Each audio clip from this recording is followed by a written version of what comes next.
مجھے کھانا بنانا نہیں آتا پھوپھو، وہ روتے ہوئے بولی۔ لڑکوں سے نین میں ٹکا لگانا آتا ہے؟ ماں نے گھر کے کام کاج کروائے ہوتے تو یہ نوبت نہ آتی۔ یونیورسٹی کے ایک لڑکے نے منیشا سے تھپڑ کا بدلہ لیتے اس پہ الزام لگا دیا تو اس کے ماں باپ نے مجبور ہو کر پھوپھو کے 32 سالہ بیٹے سے اسے بیاہ دیا، جس کی بیوی 3 سال پہلے بیٹی کو جنم دے کے گھر چھوڑ گئی تھی۔ پھوپھو منیشا سے سارے کام کرواتی تھیں۔ 3 سالہ عروج منیشا سے گھل مل گئی۔ آپ بھی مجھے بدچلن سمجھتے ہیں، اس لیے مجھ سے دور رہتے ہیں نا؟ شادی کی پہلی رات سے ہی زاویار نے اسے صاف بتا دیا تھا کہ ماموں کی عزت بچانے کی خاطر یہ نکاح کیا ہے۔ اس کے قریب جاتا اسے کمر سے تھامے سینے سے لگا لیا۔ اس لڑکے کو سزا مل گئی، اب تمہاری باری، وہ کہتے اس کے لبوں پہ صبح کا سورج جب یونیورسٹی کے وسیع اور عریض عمارت پر اپنی پہلی کرنیں بکھیرتا تھا تو وہاں چہل پہل اور رونق کا ایک نیا ہنگامہ شروع ہو جاتا تھا۔ گاڑیوں کے ہارن، اسٹوڈنٹس کے کہکے اور کینٹین سے اٹھتی چائے کی خوشبو، یہ سب کچھ روز کا معمول تھا۔ اسی بھیڑ میں ایک لڑکی ایسی بھی تھی جو اس ہنگامے سے بالکل الگ اپنے قدموں کی چاپ کو سنبھالے سر پر دوپٹہ ٹھیک کرتی ہوئی کوریڈور کی طرف بڑھ رہی تھی۔ یہ منیشا تھی، سادگی کا ایک ایسا شاہکار جس کی آنکھوں میں حیا کی چمک اور چہرے پر معصومیت کی ایک عجب سی تپش تھی۔ منیشا کا تعلق ایک انتہائی شریف اور بااصول گھرانے سے تھا، جہاں عزت اور غیرت کو سب سے مقدم سمجھا جاتا تھا۔ وہ یہاں صرف اپنی تعلیم مکمل کرنے آتی تھی۔ دنیا جہان کے فضول جھگڑوں اور لڑکوں کے اوٹ پٹانگ حرکتوں سے دور رہنا ہی اس کا سب سے بڑا اصول تھا۔ لیکن کہتے ہیں نا کہ کبھی کبھی آپ سکون کی تلاش میں ہوتے ہیں اور طوفان خود آپ کا راستہ ڈھونڈ لیتا ہے۔ یونیورسٹی کا سب سے مغرور، بگڑا ہوا اور امیر زادہ احمر جو اپنی دولت اور اثر و رسوخ کے نشے میں چور تھا، کوریڈور کے ستون سے ٹیک لگائے اپنی دوستوں کے جھرمٹ میں کھڑا تھا۔ اس کی نظریں پچھلے کئی دنوں سے منیشا کا پیچھا کر رہی تھیں، لیکن منیشا نے کبھی اسے گھاس نہیں ڈالی تھی اور یہی بات احمد کی انا کو بری طرح چبھتی تھی۔ آج احمد نے اپنے دوستوں کے سامنے شرط لگائی تھی کہ وہ اس مغرور لڑکی کا مان توڑ کر رہے گا۔ جیسے ہی منیشا اپنی سہیلی کے ساتھ لائبریری کی طرف جانے کے لیے مڑی، احمد اچھل کر اس کے بالکل سامنے آ کر کھڑا ہو گیا۔ اس کے چہرے پر ایک کمینی سی مسکراہٹ تھی اور آنکھوں میں خباثت صاف جھلک رہی تھی۔ کہاں کا ارادہ ہے محترمہ؟ اتنی بھی کیا جلدی ہے؟ ذرا 2 منٹ رک کر ہم جیسے چاہنے والوں پر بھی ایک نظر کرم ڈال دیا کریں، احمد نے انتہائی بدتمیزی اور اونچی آواز میں کہا، جس سے کوریڈور میں گزرتے دوسرے اسٹوڈنٹس کے قدم وہیں رک گئے۔ منیشا کا دل دھک سے رہ گیا، اس کے چہرے کا رنگ سفید پڑ گیا، لیکن اس نے خود کو سنبھالا اور بنا کوئی جواب دیے سائڈ سے نکلنے کی کوشش کی۔ مگر احمد تو جیسے آج بدتمیزی کی ساری حدیں پار کرنے کا ارادہ کر کے آیا تھا۔ اس نے لپک کر منیشا کا راستہ دوبارہ روکا اور اس کا دوپٹہ چھونے کی ناپاک کوشش کرتے ہوئے بولا، ایسے کیسے جانے دوں؟ اب تو بات ہو کر ہی رہے گی۔ کوریڈور میں ایک دم موت کا سناٹا سا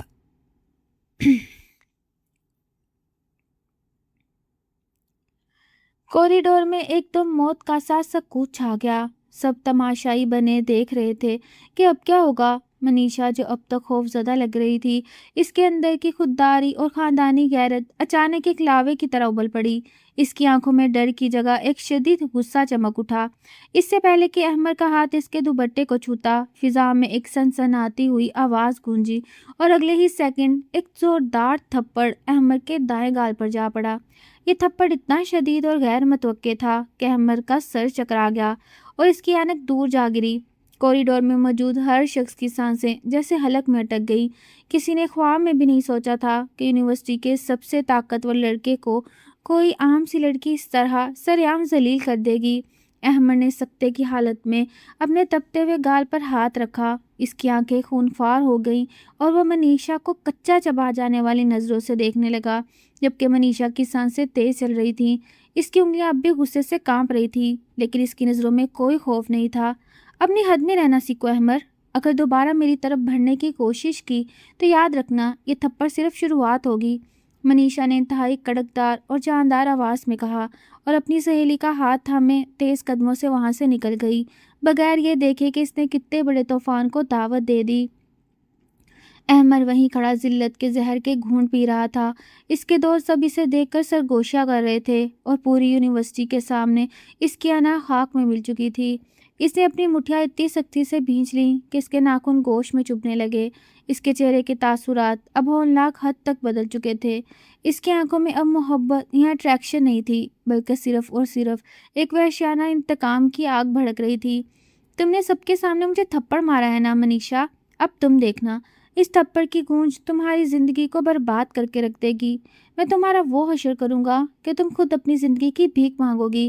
احمد نے دانت پیستے ہوئے دل میں عہد کیا اور ایک گہری خطرناک سازش کا تانا بانا اس کے دماغ میں اس وقت بننا شروع ہو گیا تھا۔ ایک ایسی سازش جو منیشا کی معصوم دنیا کو ہمیشہ کے لیے تہس نہس کرنے والی تھی۔ یونیورسٹی کے اس ہنگامہ خیز واقعے کو گزرے کئی دن ہو چکے تھے، لیکن فضا میں موجود تناؤ کی لہریں اب بھی محسوس کی جا سکتی تھیں۔ منیشا نے اس دن کے بعد سے خود کو پڑھائی میں مصروف رکھنے کی پوری کوشش کی تھی، مگر اس کے دل کے کسی کونے میں ایک انجانا سا خوف اب بھی بیٹھا ہوا تھا جو اسے بار بار چونکا دیتا تھا۔ دوسری طرف احمد کوریڈور میں کھا جانے والے اس تھپڑ کو ایک پل کے لیے بھی نہیں بھولا تھا۔ اس کی انا پر لگنے والا وہ زخم اب ایک ایسے ناسور میں بدل چکا تھا جو اسے دن رات تڑپاتا تھا۔ وہ اپنے عالیشان کمرے میں بیٹھے سگریٹ کے دھوئیں کے مرگولے اڑاتا ہوا صرف اور ایک ہی چیز کے بارے میں سوچتا تھا، اور وہ تھا منیشا سے لیا جانے والا وحشیانہ انتقام۔ احمد کوئی ایسا بے وقوف لڑکا نہیں تھا جو دوبارہ منیشا کے سامنے جا کر کوئی سستا جھگڑا کرتا اور اپنی جگ ہنسائی کرواتا۔ وہ جانتا تھا کہ منیشا جیسی خاندانی اور باحیا لڑکی کو مارنے یا دھمکانے سے زیادہ تکلیف اس وقت پہنچائی جا سکتی ہے جب اس کی پاکیزہ عزت پر حملہ کیا جائے۔ اسی لیے اس نے اپنے چند خاص اور عقل مند دوستوں کے ساتھ مل کر ایک ایسا ہولناک اور گہرا جال تیار کیا تھا جس سے نکلنا منیشا کے لیے ناممکن ہونے والا تھا۔ موقع اسے تب ملا جب یونیورسٹی کی جانب سے تمام اسٹوڈنٹس کے لیے ایک لازمی تعلیمی پکنک اور ریسرچ ٹرپ کا اعلان کیا گیا، جو شہر سے دور ایک خوبصورت اور پہاڑی مقام پر ہونا تھا جہاں موبائل سگنلز بھی بہت کم آتے تھے۔ منیشا پہلے تو اس ٹرپ پر جانے کے لیے بالکل تیار نہیں تھی، لیکن اپنی سہیلیوں کے اصرار اور یونیورسٹی کے لازمی گریڈز کی وجہ سے اسے بوجھل دل کے ساتھ ہاں کرنی پڑی۔ وہ یہ بالکل نہیں جانتی تھی کہ وہ اپنی خوشی سے اس موت کے کنویں کی طرف بڑھ رہی ہے جو احمد نے خاص اس کے لیے کھودا تھا۔ ٹرپ کے دوسرے دن جب سب اسٹوڈنٹس پہاڑی وادی میں مختلف گروپس کی شکل میں اپنی ریسرچ میں مصروف تھے، احمد کی نظریں مسلسل منیشا کا تعاقب کر رہی تھی۔ منیشا اپنے گروپ سے تھوڑا پیچھے رہ گئی کیونکہ وہ پودوں کے کچھ نمونے اکٹھے کر رہی تھی، اور جیسے ہی وہ ایک گھنے درختوں والے راستے پر اکیلی ہوئی، احمد کے اشارے پر اس کے دو دوستوں نے وہاں ایک سوچی سمجھی پلاننگ کے تحت ایسا ماحول بنایا کہ منیشا کا راستہ باقی سب سے بالکل کٹ گیا۔ منیشا نے جب پیچھے مڑ کر دیکھا تو وہاں کوئی نہیں تھا۔ دھند اور پہاڑی خاموشی نے اسے بری طرح خوفزدہ کر دیا۔ وہ تیز قدموں سے واپس پلٹنے لگی کہ اچانک سامنے سے احمد نمودار ہوا، لیکن اس بار اس کے چہرے پر غصہ نہیں بلکہ ایک فاتحانہ اور مکروہ مسکراہٹ تھی۔ تم یہاں کیا کر رہے ہو؟ میرے راستے سے ہٹو، منیشا نے کانپتی ہوئی لیکن مضبوط آواز میں کہا اور پیچھے ہٹنے لگی۔ مگر تبھی اس نے دیکھا احمد کے ہاتھ میں ایک ڈیجیٹل کیمرہ اور کچھ پہلے سے ایڈیٹ کی ہوئی نازیبا تصاویر تھیں جن پر فوٹو شاپ کے ذریعے منیشا کا چہرہ لگا دیا گیا تھا۔ اس سے پہلے کہ منیشا کچھ سمجھ پاتی، احمد نے بڑھ کر اس کا بازو انتہائی سختی سے دبوچ لیا اور اسے اپنی طرف کھینچتے ہوئے انتہائی دھیمی اور ہولناک آواز میں بولا، تم نے سوچا تھا منیشا کہ تم مجھے تھپڑ مار کر اتنی آسانی سے جی لو گی؟ اب دیکھو کہ تمہارا یہ معصوم چہرہ اور یہ تصاویر جو پوری یونیورسٹی کے واٹس ایپ گروپس اور سوشل میڈیا پر جائیں گی تو تمہاری اس حیا کا کیا بنے گا؟ منیشا کے پاؤں تلے سے جیسے زمین نکل گئی، اس کا پورا جسم برف کی طرح ٹھنڈا پڑ گیا اور اس نے روتے ہوئے اپنا بازو چھڑانے کی کوشش کی۔ چھوڑو مجھے احمد، تم اتنے گرے ہوئے انسان ہو میں نے کبھی سوچا بھی نہیں تھا، خدا کے لیے مجھے جانے دو۔ لیکن احمد پر تو جیسے شیطان سوار تھا۔ اس نے اسی پوزیشن میں اپنے دوست سے منیشا کے ساتھ چند ایسی تصاویر کھنچوائیں جن میں وہ منیشا کی زبردستی بہت قریب دکھائی دے رہا تھا اور منیشا کی بے بسی صاف جھلک رہی تھی۔ منیشا روتی چلاتی اور اپنے دفاع کے لیے ہاتھ پاؤں مارتی رہی، لیکن وہ اکیلی اس بھیڑیا کا مقابلہ نہیں کر سکتی تھی۔